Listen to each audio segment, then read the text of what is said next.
2024 সালে যুক্তরাষ্ট্রে অনুষ্ঠিত হওয়া প্রেসিডেন্ট নির্বাচনে ডোনাল্ড ট্রাম্প আবারও ক্ষমতায় আসেন। নির্বাচনী প্রচারণার সময় ট্রাম্প আমেরিকার জনগণকে একের পর এক প্রতিশ্রুতি দিয়েছিলেন। তিনি বলেছিলেন, আমি প্রেসিডেন্ট হলে বিশ্বে আর কোনো যুদ্ধ থাকবে না, আমেরিকা আর অন্য দেশের সঙ্গে যুদ্ধে জড়াবে না, আমি সবার আগে আমেরিকার মানুষের কথা ভাববো। কিন্তু ক্ষমতায় আসার পর মাত্র কয়েক মাসের মধ্যেই সেই প্রতিশ্রুতিগুলো যেন কাগজে কলমে সীমাবদ্ধ হয়ে গেছে। বাস্তবে আমরা দেখছি ভিন্ন এক সম্পূর্ণ ট্রাম্পকে, যিনি বিশ্ব রাজনীতিতে একের পর এক আগ্রাসী সিদ্ধান্ত নিচ্ছেন।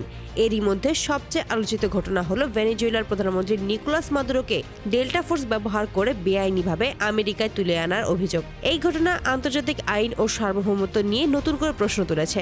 অনেক বিশ্লেষক বলেছেন এটি ছিল সরাসরি একটি রাষ্ট্রের অভ্যন্তরীণ বিষয়ে হস্তক্ষেপ। আর ঠিক এই উত্তেজনার রেশ কাটতে না কাটতেই এবার আরো বড় এক বিস্ফোরক ইস্যুর সামনে এলো ডেনমার্ক শাসিত গ্রিনল্যান্ড।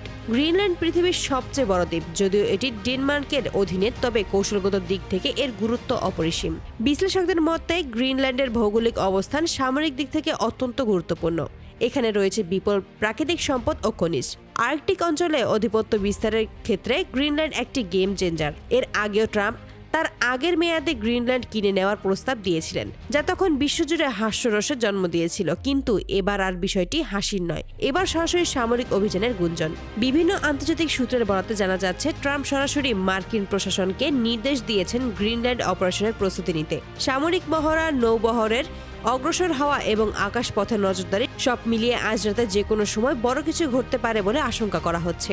বিশ্লেষকদের মতে এটি যদি সত্যিই বাস্তবায়ন হয়, তাহলে ডেনমার্কের সঙ্গে যুক্তরাষ্ট্রের সম্পর্ক মারাত্মকভাবে ক্ষতিগ্রস্ত হবে। ন্যাটো জোটের ভেতরেই ভয়াবহ ফাটল তৈরি হতে পারে। ইউরোপ আমেরিকা সম্পর্কে নতুন সংকট দেখা দেবে, কারণ ডেনমার্ক ন্যাটোর সদস্য রাষ্ট্র, আর ন্যাটোর এক সদস্যের ওপর আরেক সদস্যের সামরিক পদক্ষেপ এটি নজিরবিহীন।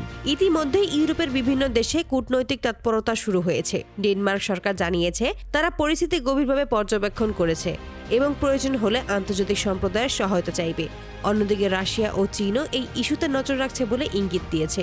বিশ্লেষকরা বলেছেন গ্রিনল্যান্ড ইস্যু বিশ্ব রাজনীতিকে এক নতুন মেরুকরণের দিকে ঠেলে দিতে পারে। এখন প্রশ্ন উঠছে, ট্রাম্প আসলে কি চান?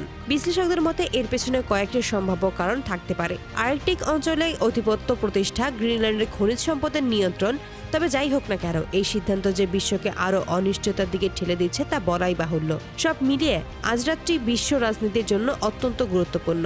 গ্রিনল্যান্ডে সত্যিই কি মার্কিন হামলা হবে? ডেনমার্ক কি এই আগ্রাসন ঠেকাতে পারবে, নাকি বিশ্ব আরো একটি বড় সংঘাতের দিকে এগিয়ে যাচ্ছে? এই প্রশ্নগুলোর উত্তর জানতে আমাদের অপেক্ষা করতে হবে কয়েক ঘন্টা মাত্র। আপনারা কি মনে করেন, ট্রাম্পের এই সিদ্ধান্ত কি বিশ্ব শান্তির জন্য হুমকি, নাকি এটি কৌশলগত রাজনীতির অংশ? কমেন্টে আপনার মূল্যবান মতামত জানাতে ভুলবেন না।